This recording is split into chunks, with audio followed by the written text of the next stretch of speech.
Welcome back to FM Story. We are rapidly approaching the end of season 9 of this Glory to Save, and we could be rapidly approaching the end of our time at Madrid. The one main aim for this season was to win the Copa del Rey. We're in the final against Atletico. We've still got a chance of winning the League and the Champions League as well. So without further ado, let's get into the action.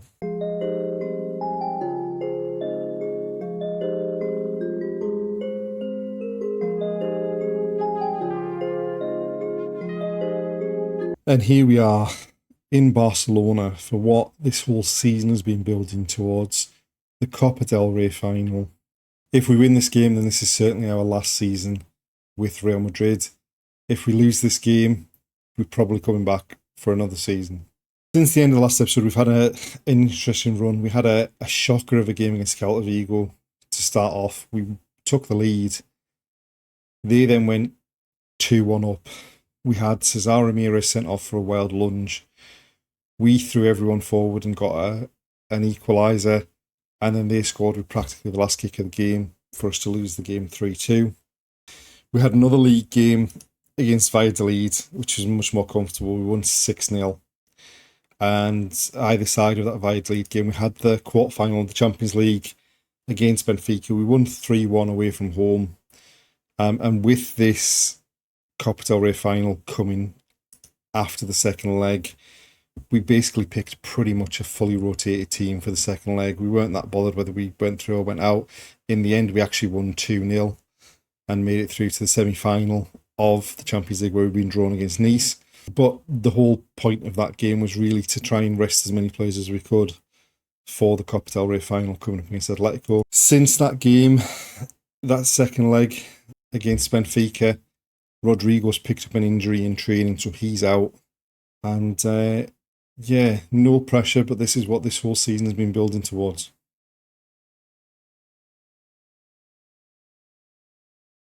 So this is the side we've picked for the game against Atletico.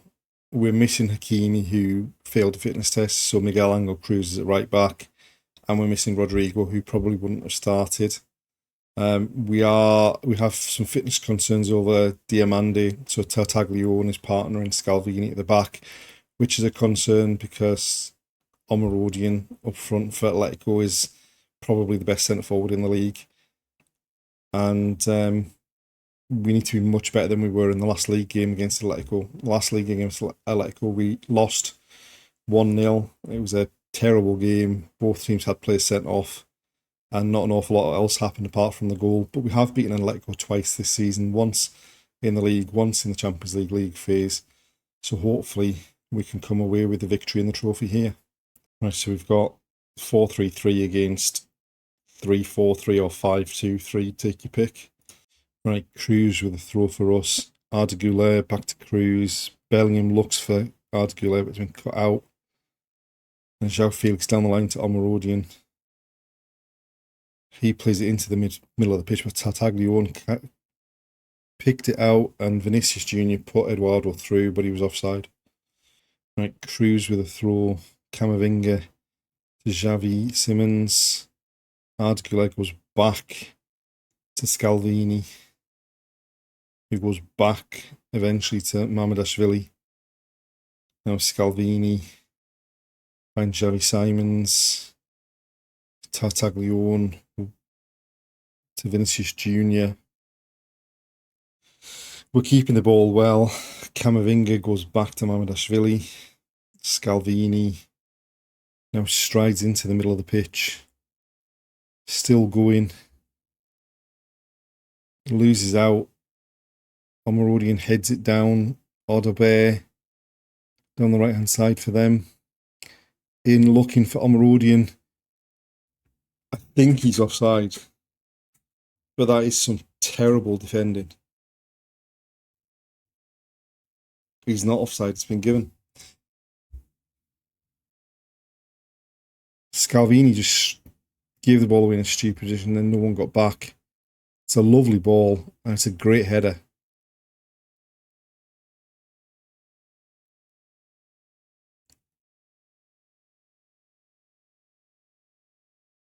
Definitely onside. Right, you and Andre with the throw for us.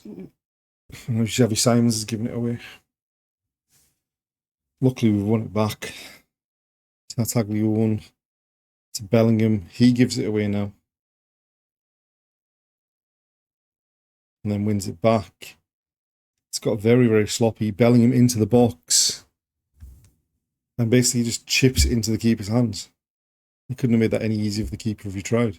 We are absolutely all over the place. They've had one shot, one on target. It's an XG of 0.01. And they're in front. And we haven't really looked like scoring. Right, we made two changes at the back. We've brought Ramirez and Diamande on. We've taken off Cruz, who'd picked up a knock, and we've taken off Tartaglione. The next one's looking like they're going to come off Arda Güler and Bellingham because they were dreadful in that first half. They've gone short with a goal kick. Short back pass to the keeper. And luckily, it was too close to the keeper for Arda Güler to get it past him. Corner to be taken by Bellingham. Aims it into the middle of the box, and Slonina comes and claims it easily. Right, Xavi Simons with a free kick. Chips it straight. Ramirez flicks on, and it's into the keeper's hands.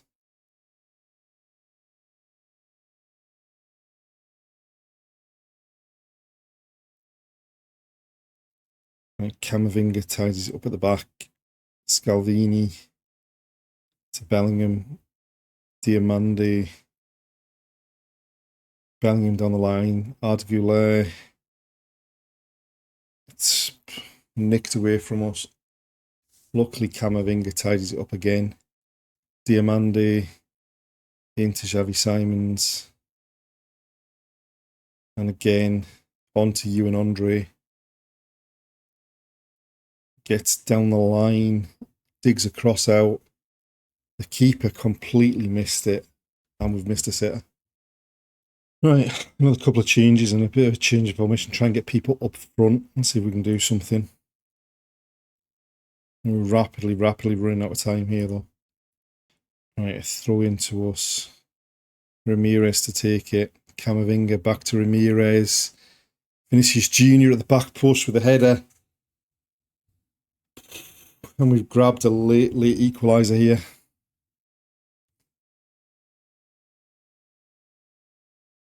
Just lumps the ball to the back post. Vinicius Jr. gets up with his man, heads it down, and levels it at 1-1. And there we are, the end of 90 minutes, and we're heading for extra time. And we've got some... I mean, we've made 5 subs already, so we've only got one more we can make, I think. Assuming the rules are the same. And we've got some very, very tired players on the pitch. Right, we've gone back to the 4-3-3. We've made one change. Eduardo's come off and Samuel Ricci's come on in the centre of midfield. And that is all the subs that we can make. Not much happening in this first half of extra time so far. And in fact, absolutely nothing happening in that first half of extra time. It's half time and extra time. I mean, we've had 21 shots and 2.34 XG. They've had 3 shots and 0.16 XG. And after 105 minutes, it's 1-1. Right, Mamardashvili with a goal kick out to Ramirez on the right. Sula to Valverde. Ricci wide for you and Andre. He just got there. Ricci with the ball in behind for Fontana. He was offside. And there we are, full time, and it's penalties. And our best penalty takers probably aren't even on the pitch.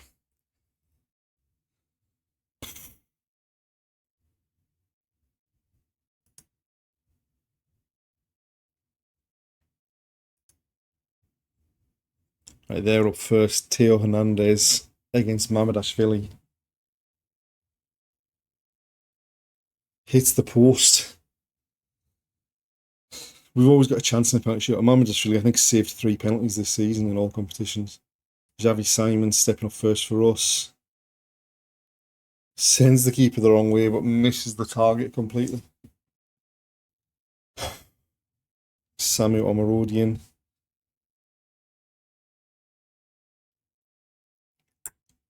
Not really a doubt, that one.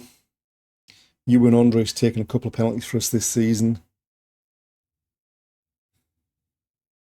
Sends the keeper the wrong way and buries it.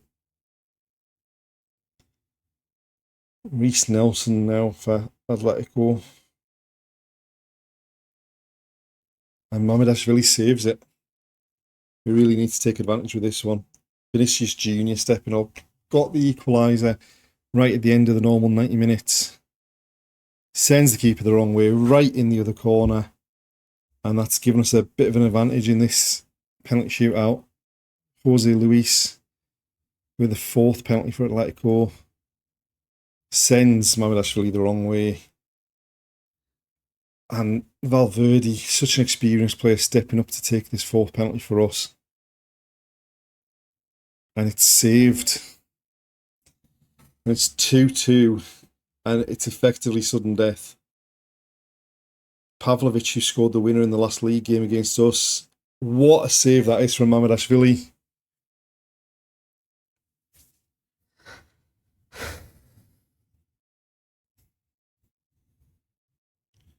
And stepping up to take our fifth penalty is Matthias Sula, who's been such a big player for us over the last 2 seasons. And he buries it, and we've won the Copa del Rey.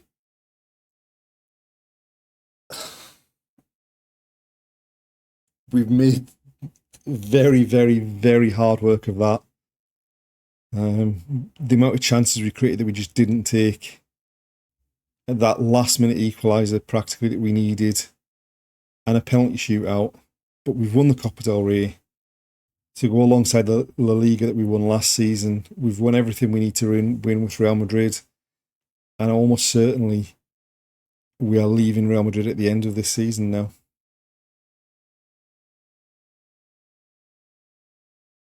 So, we've made it to the end of the season, and things got even better after that Copa del Rey final. Immediately after the Copa del Rey final, we had a 1-1 draw away at Barcelona. We then beat Almeria 2-1 away from home. Champions League semi-final, we won the first leg 4-0 at home against Nice. We beat Villarreal 5-1 in the league. We lost 2-0 away at Nice, but obviously we went through 4-2 in aggregate. We beat Granada 3-1 in the league. We beat Mallorca 6-2 in the league, and then on the last day of the league season we drew 1-1 with Real Sociedad. And then we went to Lisbon and won the Champions League final. We won it 3-1 against Tottenham. We came from behind. They took the lead early on.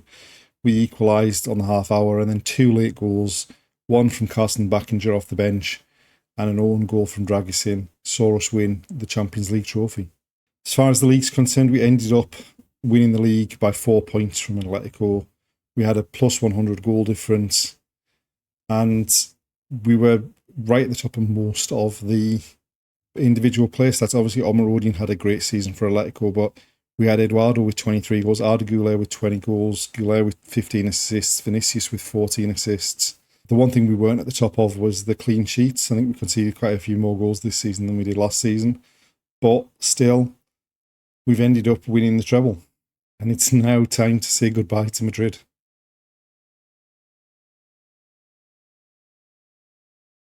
And so there we have it. We have won the Copa del Rey. We've won everything we need to win in Spain. And now it's time to move on away from Real Madrid. We obviously need to go back to Italy at some point to win the Coppa Italia. We need to go to France because we haven't won any trophies in France. Or we need a club that's in the Europa League to try and win the Europa League.